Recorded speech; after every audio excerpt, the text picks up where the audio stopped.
குக்கும் யூடியும் நதிக்கரையில உட்கார்ந்துருந்தாங்க. அப்ப அவங்க அம்மா சோனா குருவி ஒரு இழுப்பால பழத்தை எடுத்துக்கிட்டு அங்க வந்துச்சு. குழந்தைங்களா, நீங்க 2 பேரும் சண்டை போடாம ஆளுக்கு பாதி இந்த பழத்தை சாப்பிடுங்க. அம்மா போய் கொஞ்சம் புற்களை எடுத்துட்டு வந்துடுறேன். இப்படி சொல்லிட்டு சோனா குருவி அந்த இனிப்பான பழத்தை தன்னோட குழந்தைங்க கிட்ட கொடுத்துட்டு அங்க உட்கார்ந்து போச்சு. பியூட்டி, இந்த பழம் எனக்கு ரொம்ப பிடிக்கும், அதனால இந்த பழத்தை நானே சாப்பிடுறேன். குக்கு, அம்மா இந்த பழத்தை நம்ம 2 பேருக்கும் தான் கொடுத்துட்டு போயிருக்காங்க, அதனால நம்ம 2 பேரும் ஆளுக்கு பாதியா சாப்பிடுவோம். எனக்கு கூட தான் இந்த பழம் பிடிக்கும். முடியாது, இந்த பழத்தை நான் தான் சாப்பிடுவேன். இப்படி பேசிக்கிட்ட குக்கூரிட்டு பிறகு அந்த பழத்தை தங்களுடைய பக்கம் இயக்க பார்த்தாங்க. இப்படி இவங்க 2 பேரும் அந்த பழத்தை தங்களுக்கு தான் வேணும்னு ஏத்துக்கிட்டு இருக்க சமயத்துல எதிர்பாராத விதமா அந்த பழம் பக்கத்துல இருந்த நதியில விழுந்துடுச்சு.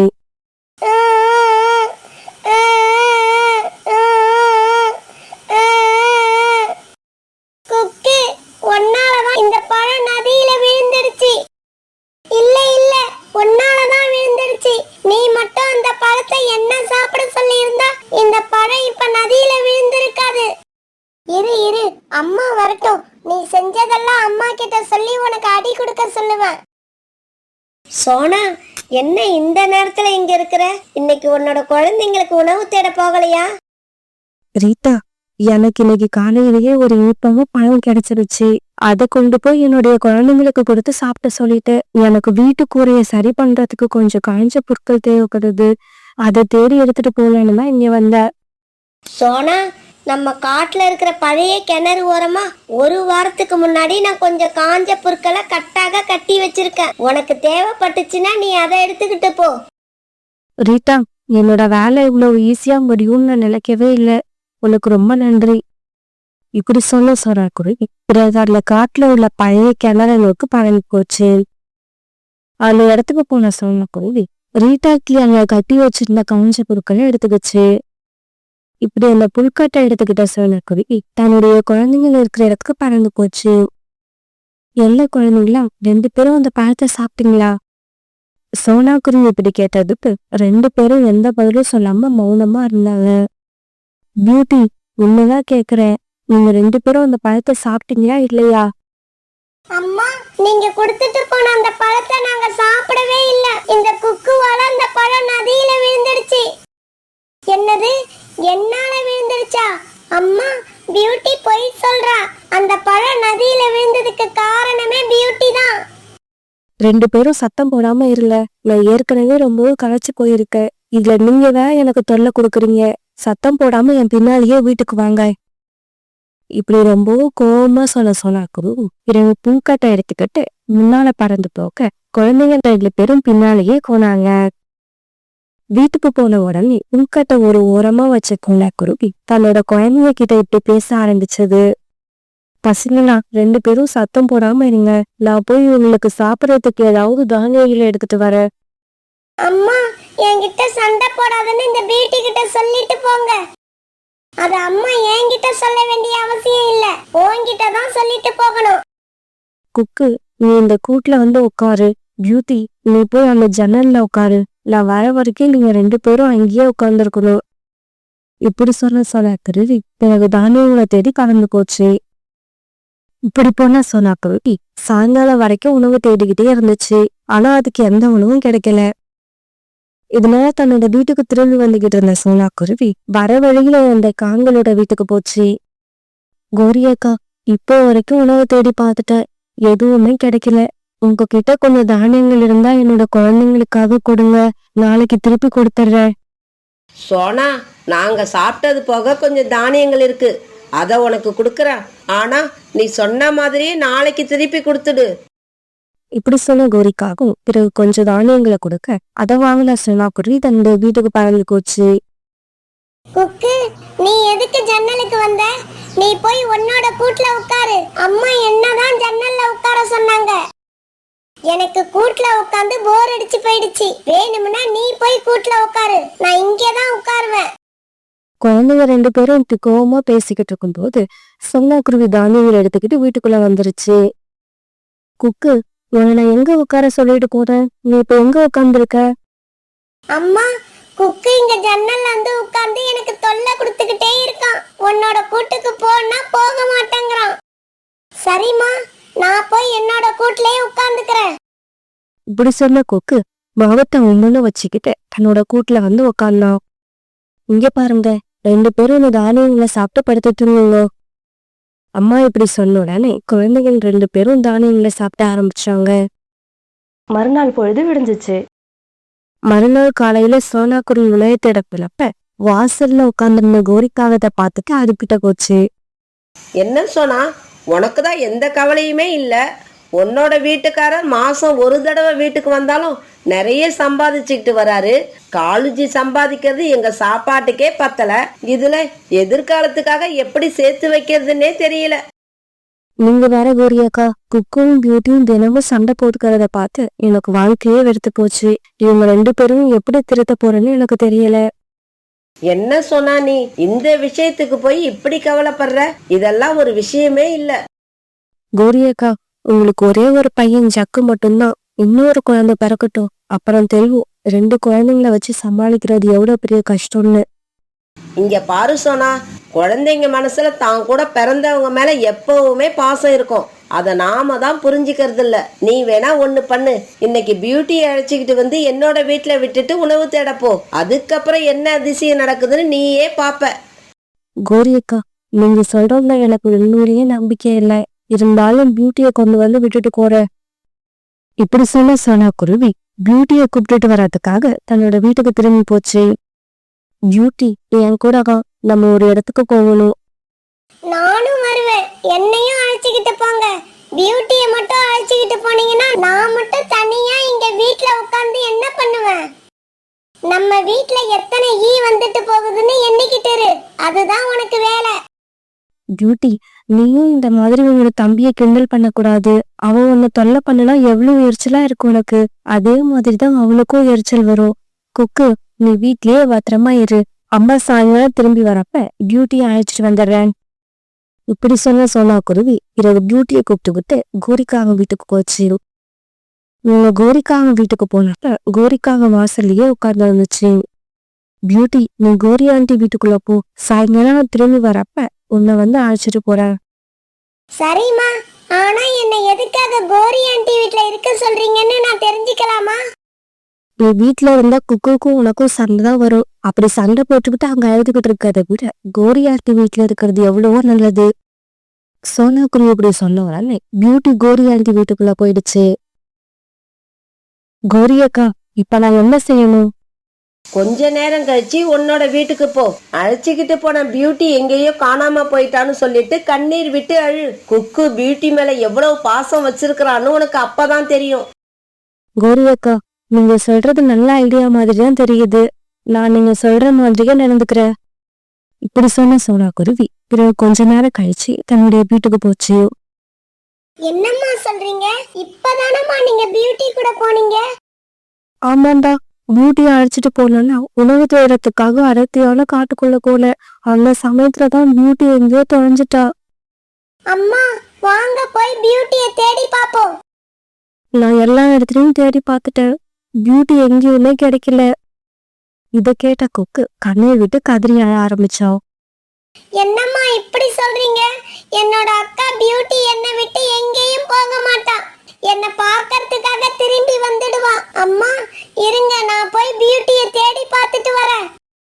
கொக்கு, நான் இந்த காடு பூரா பியூட்டியை தேடி பார்த்துட்டு தான் வரேன். பியூட்டி எங்கேயுமே இல்ல. இல்ல, நான் போனா பியூட்டியை எப்படியாவது கண்டுபிடிச்சிருவேன். பியூட்டி இல்லாம நான் வீட்டுக்குள்ள வரவே மாட்டேன். இப்படி சொல்ல கொக்கு பிறகு அழுதுகிட்டே வீட்டை விட்டு இடையில பறந்துக்கணும். இப்படி போட்ட கொக்கு அடர்த்தியார்ந்த காட்டுக்குள்ள போய் உட்கார்ந்துக்கிட்டு தன்னோட அக்காவுக்கு குரல் கொடுக்க ஆரம்பிச்சாங்க. பியூட்டி, பியூட்டி அக்கா, நீ எங்க இருக்க? நீ எங்க இருந்தாலும் என்கிட்ட திரும்பி வந்துடு. இதுக்கு அப்புறம் நான் உன்கிட்ட சண்டை போடவே மாட்டேன். உன் கூட சந்தோஷமா விளையாடுவேன். அக்கா, திரும்பி வந்துடு. நீ இல்லாம என்னால தனியா வாழ முடியாதுக்கா. கொக்கு இந்த மாதிரி அந்த காட்டுக்குள்ள நிறைய இடங்கள்ல உட்காந்து தன்னுடைய அக்காவை தேடி பார்த்தா. ஆனா பியூட்டி எங்கேயுமே இல்ல. பிறகு அங்க இருந்து பறந்து போன கொக்கு வழியில ரீட்டாவை பார்த்துட்டு கூட பேச ஆரம்பிச்சான். ரீட்டா ஆண்டி, பியூட்டிய காணோம். நீங்க பியூட்டிய எங்கேயாவது பார்த்தீங்களா? இல்ல குக்கு, நான் பியூட்டிய எங்கேயுமே பார்க்கல.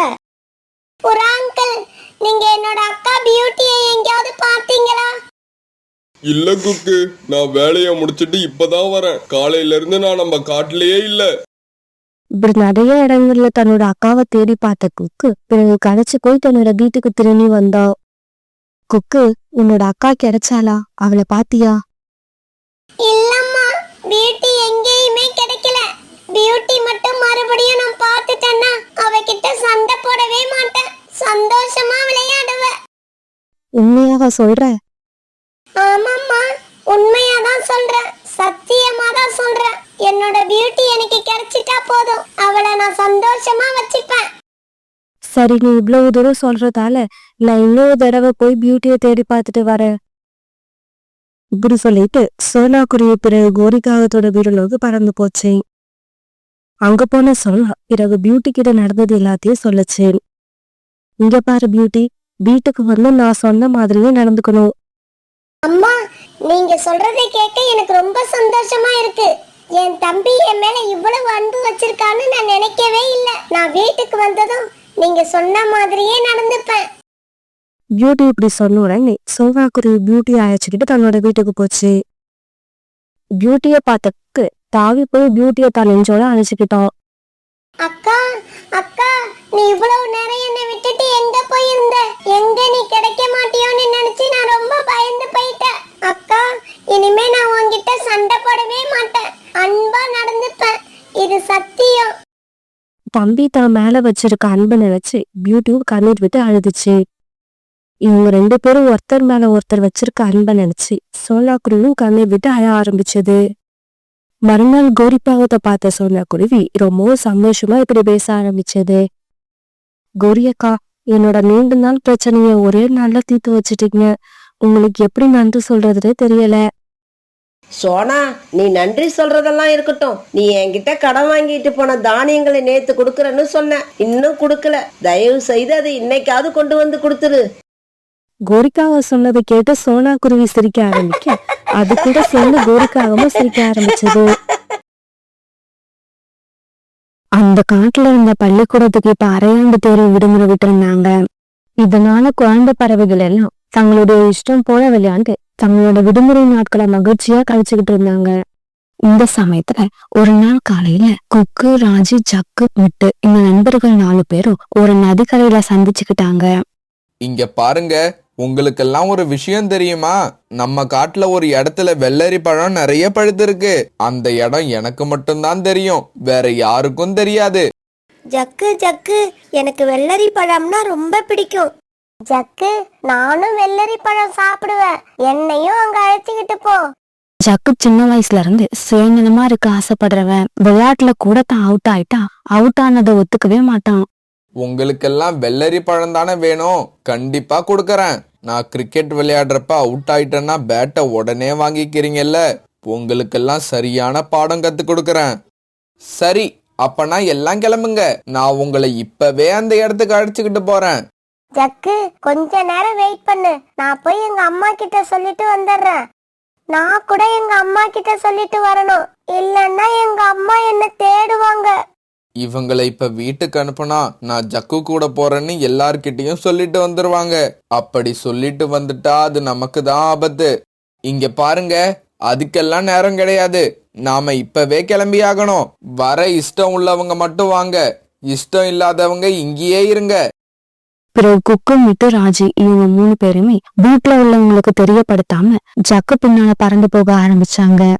ஜக்கு இப்படி இவங்களை அழைச்சிட்டு போன வழி ரொம்பவும் அடர்த்தியான காடா இருந்தது. அந்த மாதிரி இடத்தையெல்லாம் இவங்க 3 பேரும் இதுக்கு முன்னாடி பார்த்ததே இல்லை. ஆனா ஜக்கு அப்படி இல்லை. எல்லாரும் படிக்கிற நேரத்துல ஜக்கு வெட்டித்தனமா அந்த காட்டையே சுத்தி சுத்தி வந்துகிட்டு இருப்பான்.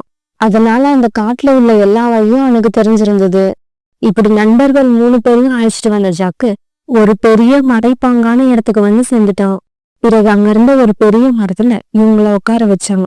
ஜக்கு, வெள்ளரி பழங்கள் எங்க இருக்குன்னு சொல்லு, எனக்கு ரொம்ப பசிக்குது. ஆமாம் ஜக்கு, நாம ரொம்ப தூரம் பறந்து வந்துட்டோம். எனக்கு ரொம்ப பசிக்குது. இப்ப நான் ஏதாவது சாப்பிட்டே ஆகணும். நண்பர்களே, நான் போன தடவை வந்தப்ப வெள்ளரி பழம் இந்த இடத்துல தான் இருந்தது. ஆனா இப்ப இல்ல. சரி, நீங்க எல்லாரும் இங்கேயே உக்காந்துருங்க.